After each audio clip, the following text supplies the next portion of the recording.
যেতে চায় ওই মদিনার অলি গলিতে, অলি গলিতে। প্রাণ চাহে একবার মদিনার রোজা দেখিতে, রোজা দেখিতে। নূর নবীজির পাক কদমে সালাম ভেজিতে, সালাম ভেজিতে। ও হাজির কাফেলা আমায় নিয়ে যাও মদিনা, আমিনার দুলাল যেখানে, হালিমার পরাণ সেখানে, সেইখানে মন পিয়ারা নবী ঘুমায় নিরালে। লও ডেকে লও ও নবীজি রোজার পাশেতে, রোজার পাশেতে। মোহতারাম হাজিরিন, হজের মাস চলে আসছে। দিন যত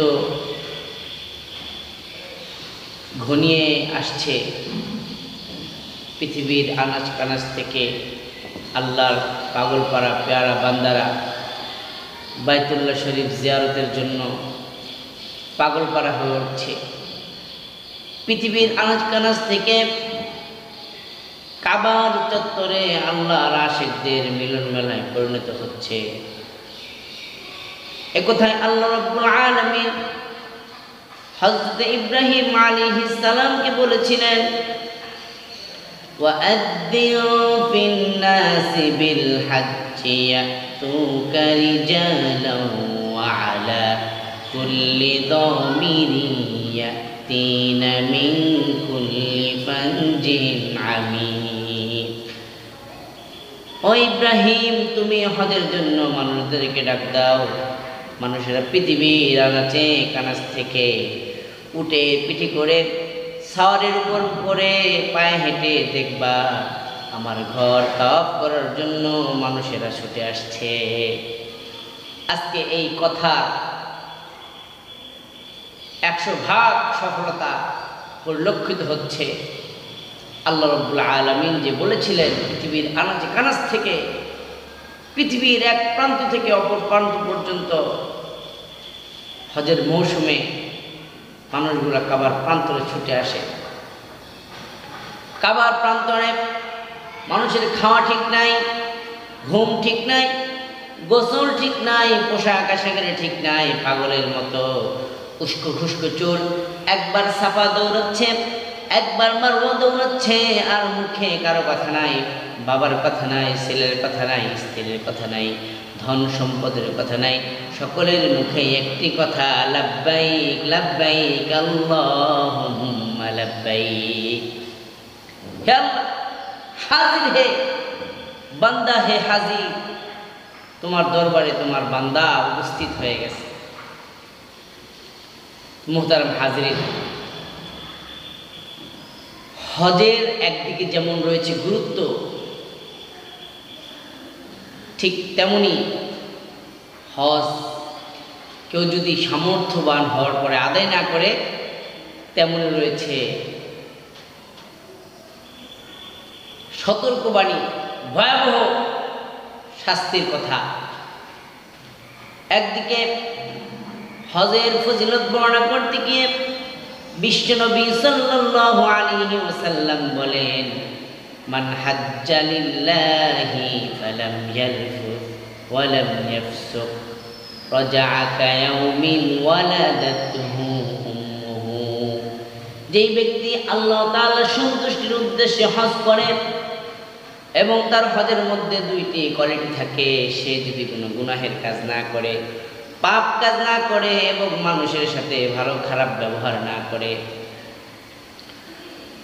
তাহলে বিশ্বনবী বলেন ওই ব্যক্তি বাড়িতে ফিরে আসলে ওই ব্যক্তির জীবনটা এমন পৌত পবিত্র হয়ে যায়, আজকে সদ্য ভূমিষ্ঠ শিশুর জীবনে যেমন কোনো পাপ থাকতে পারে না, গুনাহ থাকতে পারে না, ঠিক তেমনি আজকে যে ব্যক্তি হজ থেকে বাড়ি ফিরে আসলো ওই ব্যক্তির জীবনটা এমন পূত পবিত্র হয়ে যায়, তার জীবনে কোনো গুনাহ থাকতে পারে না, একেবারে পাপ পঙ্কিলতা মুক্ত হয়ে সে আবার দেশে ফিরে আসে।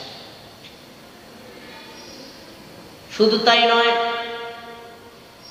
রাসূলুল্লাহ সাল্লাল্লাহু আলাইহি ওয়াসাল্লাম আরেক হাদিসের মধ্যে বলেন, আল হাজ্জুল মাবরুর লাইসা লাহু জাযাউন ইল্লাল জান্নাহ। যে ব্যক্তির জীবনে একটা হজ কবুল হয়ে যাবে, একটা হজ কবুল হয়ে যাবে, আল্লাহ রাব্বুল আলামিন এই হজের বিনিময় তাকে জান্নাত দিয়ে দিবেন। সুবহানাল্লাহ। লাইসা লাহু জাযাউন ইল্লাল জান্নাহ, হজের বিনিময় জান্নাত ছাড়া কিছুই হতে পারে না। তো হজের কত ফজিলত! তো মুহতারাম হাজরিন, হজের এত ফজিলত গুরুত্ব থাকার পরেও আমাদের মধ্যে অলসতা কাজ করে। এখন মেয়ে বিয়া দেয় নাই, এখনো দাড়ির মধ্যে কালো দাড়ি সাদা হয় নাই, এখন যৌবনের মধ্যে রং ধরে নাই, রং ধরে যৌবন জং ধরে নাই, নাতিপুতির মুখ দেখি নাই, এত আগে হজ করলে কি হবে, আর উল্টা পাল্টা চলা যাবে না, ইসলামের বিরুদ্ধে কোনো কাজ করা যাবে না, মানুষের সাথে খারাপ ব্যবহার করা যাবে না, ওজনে কম দেওয়া যাবে না, জমির আয় ঠেলা যাবে না, কোনো অন্যায় অপরাধ কাজ করা যাবে না। মানুষ বলবে হাজী সাহেব আবার এই কাজ কিভাবে করে, এই জন্য আরো কিছুদিন পাপ কাজ করে নেই, অন্যায় করে নেই, তারপরে হজ করে একেবারে হাজী সাহেব হয়ে মসজিদে তসবিহ নিয়ে বসে যাব।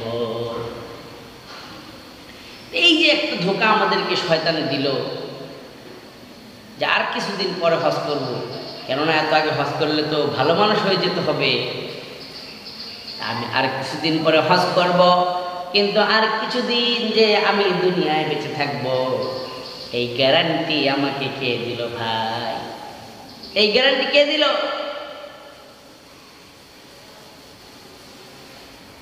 আজকে যে আমি আগামী দিন বাঁচবো সেই গ্যারান্টি আমার কাছে আছে?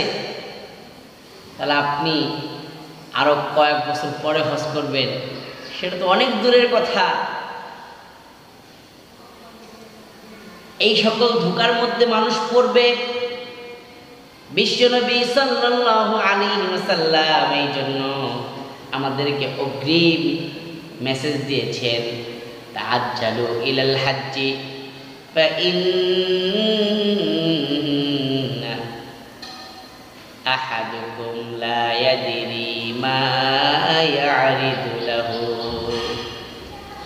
তাআজ্জালু ইলাল হাজ্জি, যখন তোমরা হজের সমর্থবান হয়ে যাও, বিষ্ণু বলেন তাআজ্জালু ইলাল হাজ্জি, তোমরা দ্রুত হজের কাজ সম্পূর্ণ করো। ফাইন্না আহাদাকুম লা ইয়াদরি মা ইয়ারিদু লাহু, কেননা তোমাদের মধ্যে কেউ তো এই কথা জানে না যে আগামীকালকে তার পরিণতি কি হবে। আজকে সে সুস্থ আছে, আগামীকালকে আপনি সুস্থ নাও থাকতে পারেন, এমন দুরারোগ্য ব্যাধির মধ্যে আক্রান্ত হতে পারেন যে আপনার দ্বারা আর কখনো হজ করা সম্ভব হবে না। হতে পারে কিনা? তো কিসের আশায় আপনি দেরি করছেন?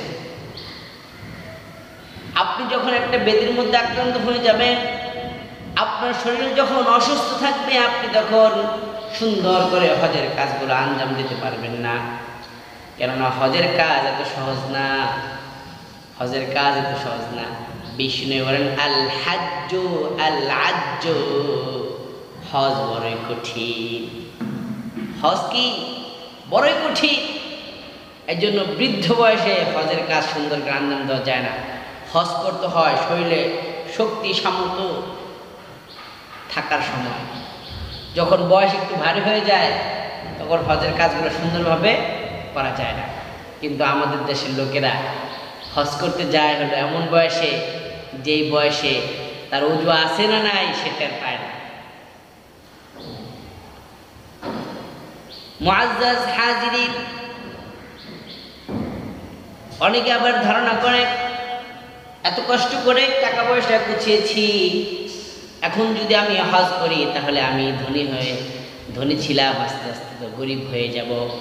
5 লাখ 7 লাখ টাকা যদি খরচ হয়ে যায় আমার ব্যালেন্স খালি হয়ে যাবে, আমার অ্যাকাউন্ট খালি হয়ে যাবে, আমি তো আবার দরিদ্র হয়ে যাব, গরিব হয়ে যাব।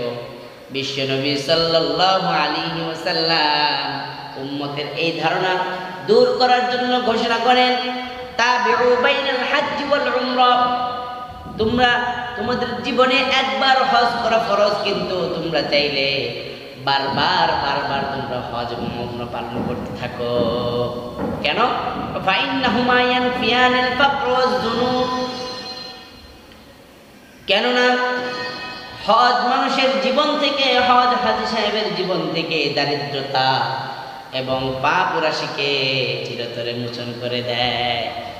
আপনি হজ করবেন, আপনার জীবন থেকে দারিদ্রতা দূর হয়ে যাবে, আল্লাহ আপনার জীবনটাকে পবিত্র করে দিবেন।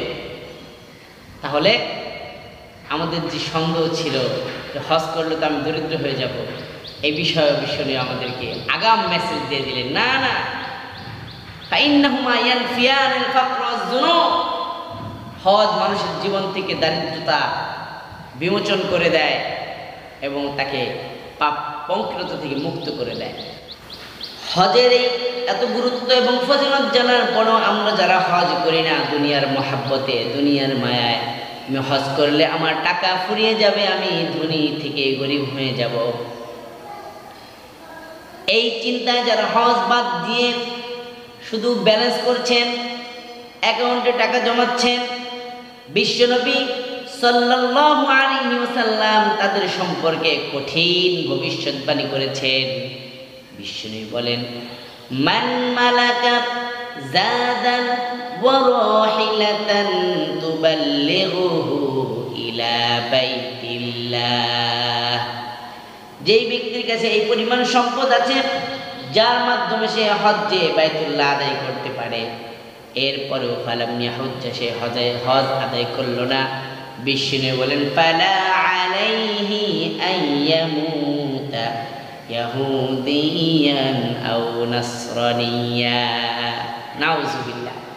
বিশ্বনবী বলেন, এমন অবস্থা সে যদি হজ আদায় না করে, তাহলে তার ব্যাপারে যদি তোমরা কথা শুনতে পাও, ওই ব্যক্তি ইয়াহুদি হয়ে মারা গেছে, বেঈমান হয়ে মারা গেছে, নাস্তিক হয়ে মারা গেছে, মুরতাদ হয়ে মারা গেছে, তার ব্যাপারে এটা কোনো আশ্চর্যের কোনো খবর নয়। তার মানে হলো তার ঈমান নিয়ে মরার ব্যাপারে সম্ভাবনা একেবারে 0%, 000।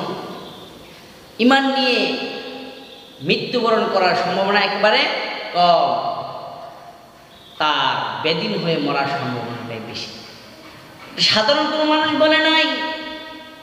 সাইয়্যিদুল কাউনাইন, সাইয়্যিদুস সাকালাইন, ইমামুল মুরসালিন, রাহমাতাল লিল আলামিন, বিশ্বনবী, হাবিবে কিবরিয়া, আশরাফুল আম্বিয়া মুহাম্মদ আরবি সাল্লাল্লাহু আলাইহি সাল্লামের পবিত্র জবান দিয়ে কথা বের হয়েছে যে কেউ যদি সামর্থ্যবান হওয়ার পরে হজ আদায় না করে, তাহলে ওই ব্যক্তি ইহুদি হয়ে মারা যেতে পারে, মুরতাদ হয়ে মারা যেতে পারে, এটা কোনো আশ্চর্যের বিষয় হবে না তার ব্যাপারে।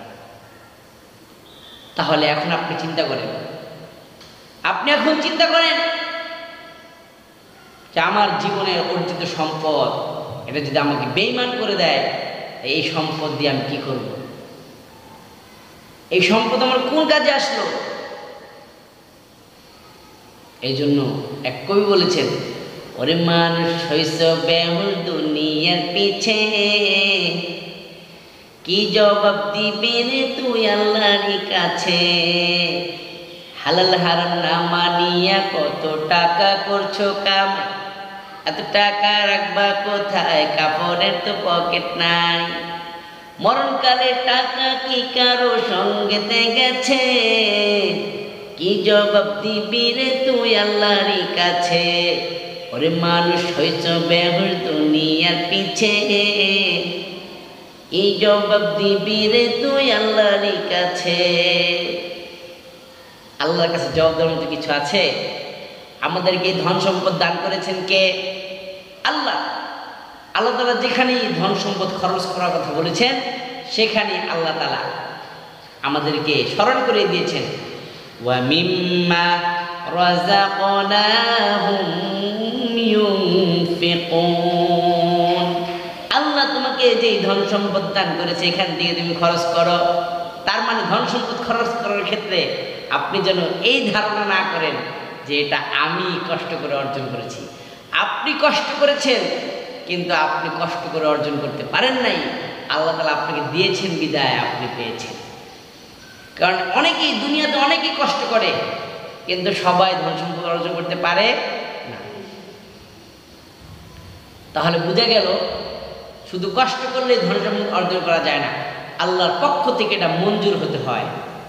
তো মোহতারাম হাজরিন, এমন কঠিন ভবিষ্যৎবাণী শোনার পরও যে সকল পাষাণ হৃদয়ে হজ করার জন্য আবেগ আপ্লুত হবে না, হজ করার ইচ্ছা জাগ্রত হবে না, তার ব্যাপারে আমার ওয়াজ নসিহত কোনো কাজ হবে না। এই জন্য এখনো যারা আমরা সামর্থ্যবান হয়েছি কিন্তু হজ করি নাই, তাদের সামনে দুটো অপশন আছে। আমরা যারা সামর্থ্যবান হয়েছি কিন্তু হজ করি নাই, তারা এখনই হজের প্রসেসিং শুরু করে দিব, যাতে করে সামনে বছর আমরা হজে যেতে পারি।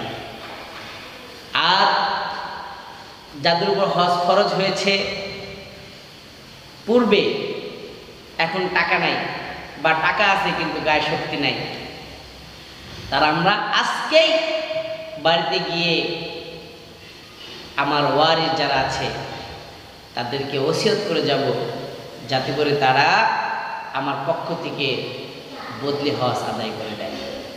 এই দুইটা কাজ যদি আমরা না করি, তাহলে আপনি রাসূলের ভবিষ্যৎবাণী মেনে নেওয়ার জন্য অপেক্ষা করুন যে আপনার মৃত্যু কি ইহুদি অবস্থায় হবে না নাসারা অবস্থায় হবে। রাসূল বলেছেন, এটা আমি বলতে পারছি না, আমরাও বলতে পারছি না। সুতরাং আপনার যদি দুনিয়ার প্রতি এত মহাব্বত থাকে যে আপনি আল্লাহর ঘর জিয়ারত করবেন না, আপনি বেঈমান হয়ে মারা গেল আপনার কোনো সমস্যা নাই, তাহলে আপনার ব্যাপারে আমাদের আর কোনো কথা নাই। আল্লাহ তাআলা আমাদেরকে বুক ভরা আশা নিয়ে, বুক ভরা স্বপ্ন নিয়ে হজ্জে বাইতুল্লাহ আদায় করার তৌফিক দান করুক, এবং আমাদের প্রত্যেককে আল্লাহ রাব্বুল আলামিন হজ্জে মাবরুর নসিব করুক, এবং মৃত্যুর আগে একবার হলেও কাবার চত্বরে গিয়ে লাব্বাইক লাব্বাইক আল্লাহুম্মা লাব্বাইক লা শারীকা লাকা লাব্বাইক ইন্নাল হামদা ওয়ান নি'মাতা লাকা ওয়াল মুলক লা শারীকা লাক, এইভাবে কাবার চত্বর মুখরিত করার তৌফিক দান করুক।